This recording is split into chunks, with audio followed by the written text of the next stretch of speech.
시간이라는 게 참 빨리 흘러가는 것 같은데 또 그 시간 속에서 우리가 무엇을 했는가 하는 것은 또 우리의 기억 속에 다 남아 있지 않습니까? 우리가 올 한 해도 우리에게 주어진 시간들이 아마 작년보다 더 빨리 지나가지 않을까 생각을 합니다.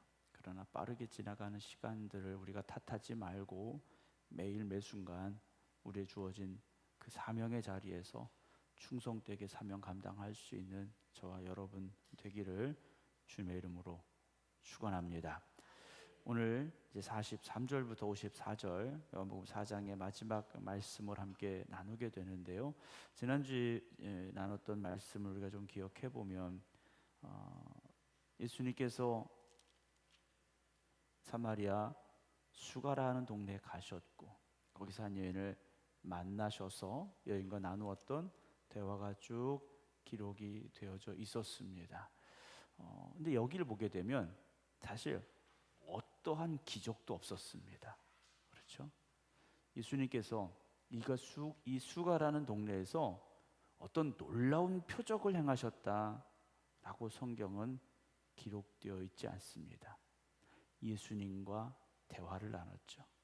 예수님의 말씀을 들었습니다. 물론 이 여인의 과거에 대해서 주님께서 정확하게 말씀하신 것 하나는 있지만 전체적으로 볼 때는 예수님의 어떤 기적도 표적도 이 수가라는 동네에서는 없었더라는 것이죠. 그래서 이들의 말을 우리가 다시 한번 기억해 보면 바로 위에 41절 봅니다. 예수의 말씀으로 말미암아 믿는 자가 더욱 많아 그 여자에게 말하되 이제 우리가 믿는 것은 네 말로 인함이 아니니 이는 우리가 친히 듣고 그가 참으로 세상의 구주신 줄 알미라 그랬어요. 오늘도 우리는 사실 많은 기적을 하나님 앞에 원합니다. 하나님 이걸 해결해 주시면, 하나님 이 일이 이루어지면, 하나님 이 병이 치유되면 이라는 조건과 단서가 있죠.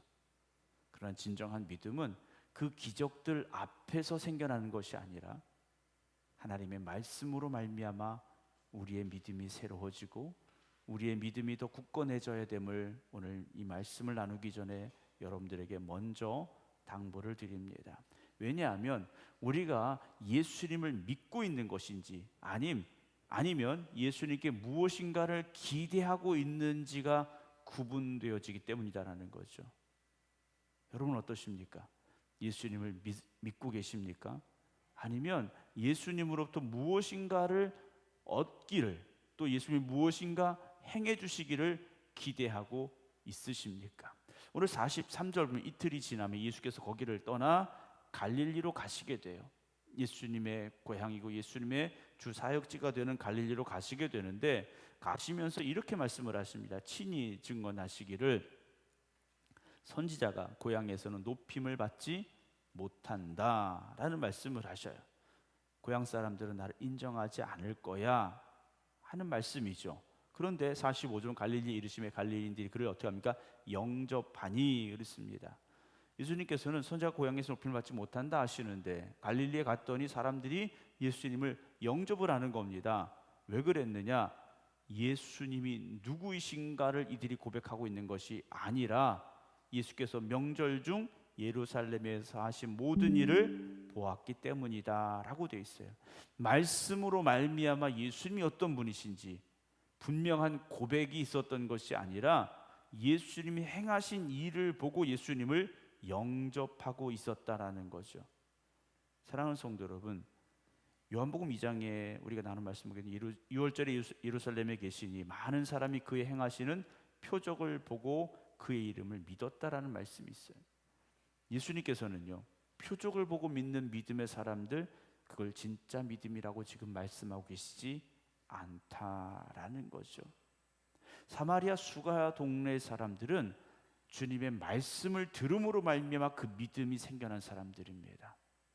그러나 갈릴리 사람들은요, 예수님이 행하신 일을 근거해서 예수님을 환영하고 있다라는 거죠. 물론 갈릴리의 이 상황을 보면 예수님도 영접했죠. 예수님이 오니 사람들도 모였습니다. 예루살렘에서 행하신 일도 다 알고 있었어요. 이걸 오늘 우리에게 적용을 시켜볼 수 있습니다. 오늘 뭐 예배당이 꽉 차지는 않았습니다만 예배당에 성도들이 많이 왔어요. 온 성도들이 예수님에 대한 이야기를 다 압니다. 그래서 예수님을 환영해요. 오늘 갈릴리 사람들과 오늘 우리의 모습이 다르지 않을 수 있습니다. 그런데 우리가 예수님을 만나겠다고 모인 이 자리, 예수님을 환영한다고 모인 이 자리에 믿음으로 모인 것인지, 아니면 갈릴리 사람들처럼 예수님의 어떤 능력, 어떤 행하심에 대한 기대를 가지고 여기 모여 있는 것인가 하는 것이죠. 예수님이 내 문제를 해결해 주실 거야.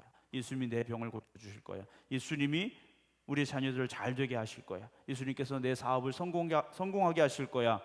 여러분, 우리가 그것만 기대하고 있다면, 그것을 기대하고 있다면 우리가 입으로는 예수님 사랑합니다 하지만 진짜 우리가 사랑하는 건 예수님의 능력이라는 거죠. 예수님의 선물을 사랑하고 있다라는 겁니다. 여러분, 우리의 기도, 지난번에 말씀을 드렸지 않습니까? 우리의 기도 자체가 잘못된 건 아니에요. 예수님 문제 해결해 주시고 병 낫게 해주시고 닫힌 문을 열어주시고, 그러나 그것이 오로지 나의 기대와 나의 요청으로만 채워져서는 안 된다라는 거죠. 여러분, 우리의 기도가 어떤 나의 청구서가 되어서는 안 된다라는 겁니다. 하나님의 뜻을 구하는 기도, 하나님의 뜻이 이루어지기를 원하는 기도, 하나님 앞에 쓰임받기를 원하는 기도가 먼저 우리의 기도가 되기를 주님의 이름으로 축원합니다. 그러면 기도했는데 병이 낫지 않아요. 그래도 실망하지 않습니다. 간절히 구했는데 어떤 문제가 해결되지 않았어요. 그래도 실망하지 않습니다. 그런데 그 문제 해결만 원했다면 아무런 변화도 없고, 우리가 원하는 대로 되지 않았을 때, 원하는 대로 되지 않았을 때 우리는 주님에게 이렇게 물어봐요. 주님, 날 사랑하십니까? 주님 정말 계시긴 한 겁니까? 왜 아무 일도 안 하세요? 우리가 그런 말을 하게 된다라는 거죠. 사랑하는 성도 여러분, 교회가 부흥하면 하나님이 함께 하시는 교회, 교회가 부흥하지 않으면 하나님이 떠나신 교회일까요? 기적이 많이 일어나면 하나님이 오늘도 살아 역사하시는 것이고, 기적이 하나도 일어나지 않으면 하나님은 그렇지 않은 하나님이신가라는 거죠. 눈에 보이는 어떤 행위가 많으면 믿음이 좋은 것이고, 눈에 보이는 행위가 없으면, 어떤 열매가 없으면 믿음이 없는 것인가 하는 거죠. 목사인 저에게도 그런 유혹이 올 수 있죠. 오늘 설교를 합니다. 설교를 하는데 막 성도들이 울어요. 네, 울지는 않으시죠. 네. 제가 설교를 하는데 막 감동이 돼가지고 얼굴에 표정이 막 보여요. 그리고 예배 끝나고 집에 가시는데 막 목사님 오늘 은혜 받았어요. 제가 그런 기대를 가지고 있다면 저는 하나님의 말씀을 전하는 것이 아니라 여러분들이 원하는 이야기를 해주는 사람이 될 수밖에 없습니다.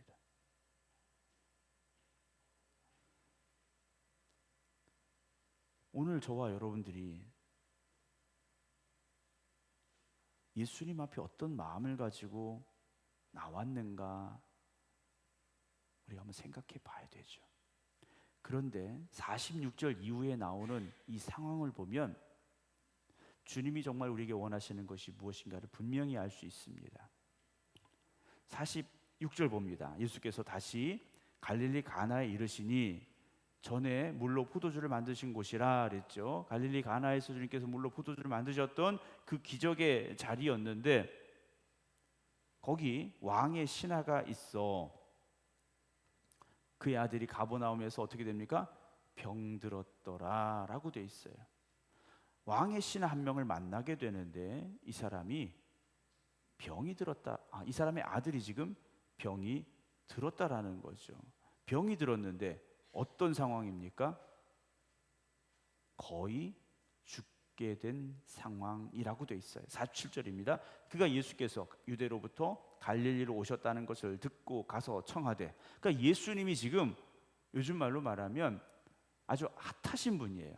예수님이 어디를 갔다, 이 소문이요 예수님이 움직이시는 그 지역을 따라서 급격히 아주 빠르게 그 소문이 퍼져 나갔다라는 거죠. 그래서 이 사람도 예수님이 갈릴리로 오셨다라는 소문을 듣고 지금 예수님께 간 겁니다. 가서 뭐라고 말합니까? 내려오셔서 가버나움으로 오셔서 내 아들의 병을 고쳐주소서 하니 그가 거의 죽게 되었습니다. 그래요. 병이 들었는데 거의 죽게 된 거예요. 어느 정도로 빨리 병이 진행이 됐는지는 알 수 없지만 이 아버지는 아들의 병을 고치기 위해서 아마 노력을 다 했겠죠. 더군다나 이 사람이 누굽니까? 왕의 신하예요. 어느 정도 지위와 권세가 있는 사람입니다. 돈을 썼겠죠. 자기의 인맥을 다 동원했겠죠. 좋은 의사도 좋은 약도 다 써봤을 거라는 겁니다. 그런데 소용이 없었어요. 그때 그에게 들려온 소식이 예수님이 갈릴리로 오셨다라는 소문이에요. 그 예수님이 누굽니까? 병자를 고치시는 분이에요. 귀신을 쫓아내시는 분이에요. 물로 포도주를 만드시는 분이라는 거죠. 그래서 이 사람이 예수님께 달려온 겁니다. 가서 간청을 한 거예요. 내 아들이 지금 거의 죽게 됐습니다. 이건요, 지금 죽을 수도 있는 그 상황이 됐다라는 거예요. 죽어가고 있다라는 겁니다. 그래서 예수님께서 나의 문제, 그게 뭡니까? 죽어가는 내 아들의 병을 고쳐주세요 하고 온 거예요. 그렇죠? 예수님께서 내 아들의 병을 고쳐주세요 온 겁니다. 근데 이 사람이 원하는 게 뭡니까? 내려오셔서 그래요. 우리 집에 같이 가십시오, 이거예요. 예수님, 우리 집에 같이 가서, 나하고 같이 가서 내 아들을 살려주세요 라고 요청을 했습니다. 그때 예수님께서 야, 너 믿음 좋구나, 그래 빨리 가자 하신 게 아니에요. 너희는 표적과 기사를 보지 못하면 도무지 믿지 아니하리라 하십니다. 너희는 표적과 기사를 보지 못하면 도무지 믿지 아니하리라. 너희는요, 이 아버지 한 명만 말하는 게 아니지 않습니까? 여러 명을 말하고 있는 복수형이라는 겁니다. 이 아버지뿐만 아니라 그 시대의 유대인들, 갈릴리 사람들, 아니면 더 나아가서 오늘 우리까지도 그 너희 안에 들어갈 수 있다라는 거죠. 너희는 보지 않고는 믿지 않으려고 하는구나. 표적과 기적을 봐야만 나를 믿겠니? 하시는 말씀이에요.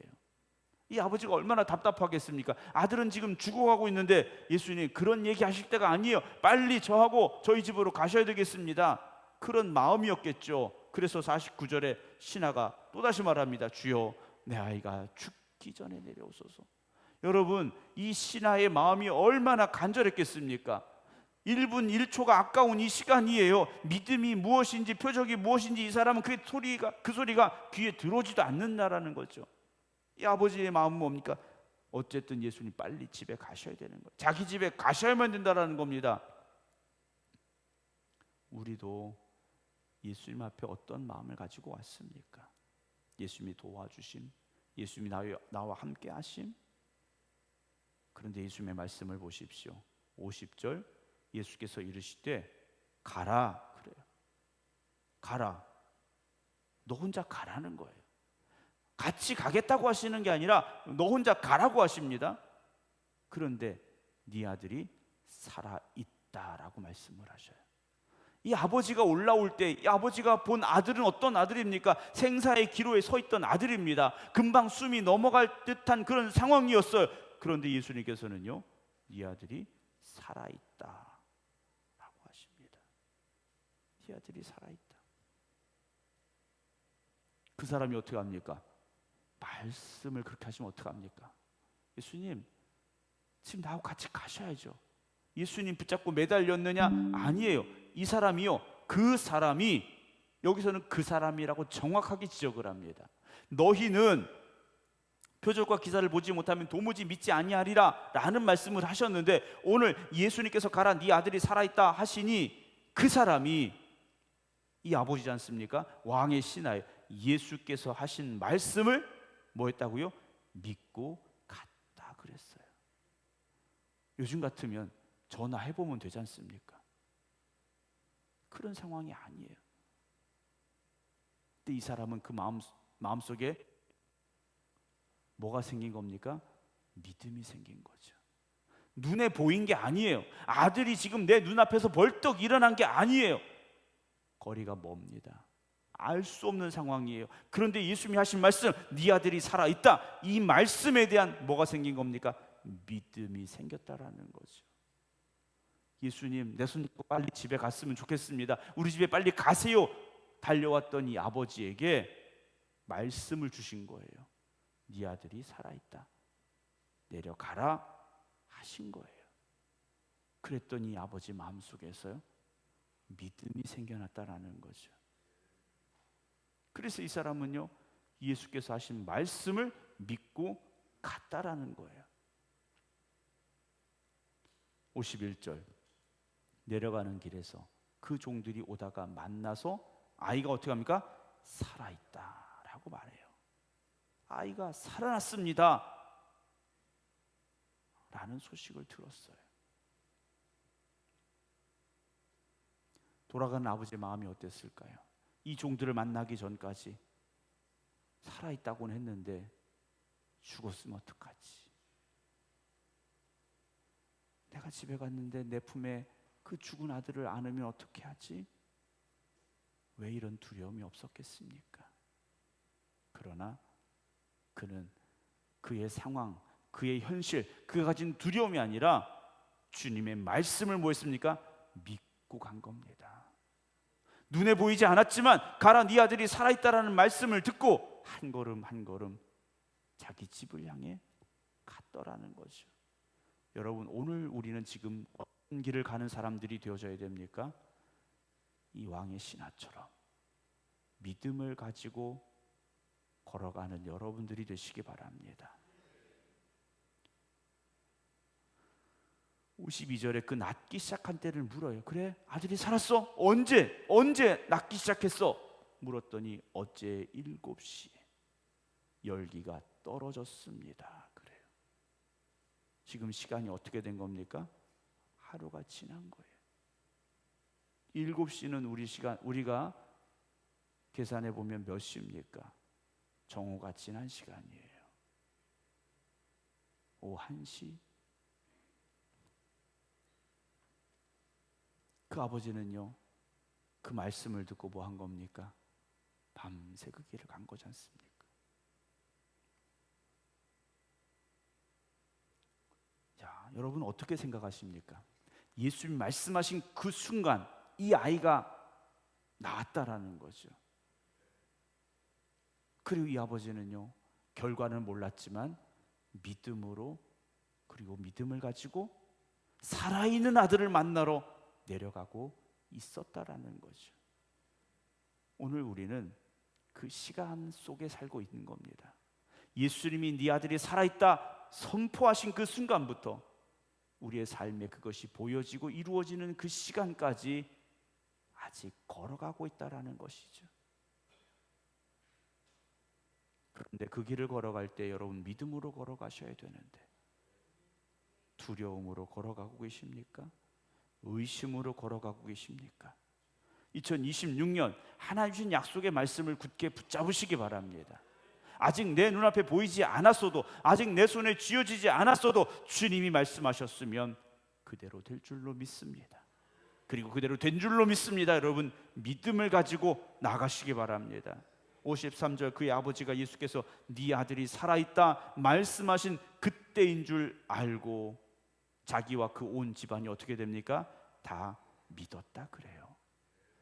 말씀이 선포되어졌을 때 자기 아들이 낳았다는 사실을 들은 이 아버지, 그것이 믿음이 되어졌고 자기만 믿은 것이 아니라 그와 온 집안이 다 믿음의 가정이 되어졌다라는 거죠.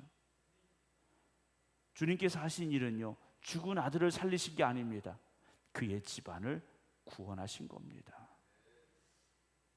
사랑하는 성도 여러분, 오늘 우리에게 필요한 게, 당장 필요한 게 무엇이겠습니까?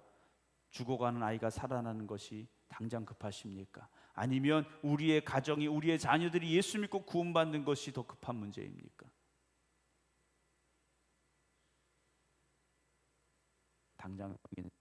당장 병이 나아야 되고 문제가 해결돼야 되고 여러분 그게 먼저 급하십니까? 여러분 2026년 여러분들의 가정과 자녀들의 구원을 위해서 기도하시기 바랍니다. 물론 여러분들의 삶 속에 어떤 기적도 일어나야 되고 놀라운 체험의 역사도 있어야 되겠죠. 그러나 더 중요한 것이 무엇이겠습니까?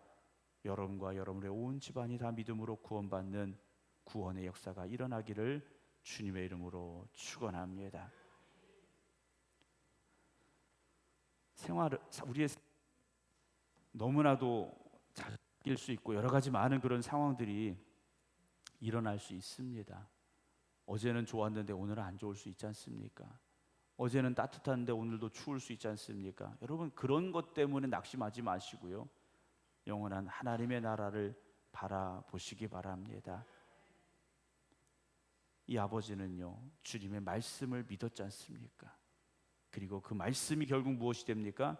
믿음이 되어졌고, 그 믿음은 이 아버지의 믿음으로 끝난 것이 아니라 죽을 병에서 살아난 아들이 예수 믿고 구원받았고, 그의 온 집안 사람들이 믿음으로 구원받는 사람들이 되어졌다라는 것이죠. 오늘도 저와 여러분 주님의 말씀을 믿음으로 살아가시기 바랍니다. 그리고 그 말씀이 여러분들의 삶 속에 분명히 역사할 것임을 또한 믿으시기 바랍니다. 그러나 문제가 해결되는 것이 우리의 소망이 아니라 예수 믿고 구원받는 것, 영원한 하나님의 나라를 향해 나아가는 것, 우리의 자녀들이 구원받는 것, 그것이 여러분들의 기도의 제목이 되어지시기를 주님의 이름으로 축원합니다. 기도하겠습니다.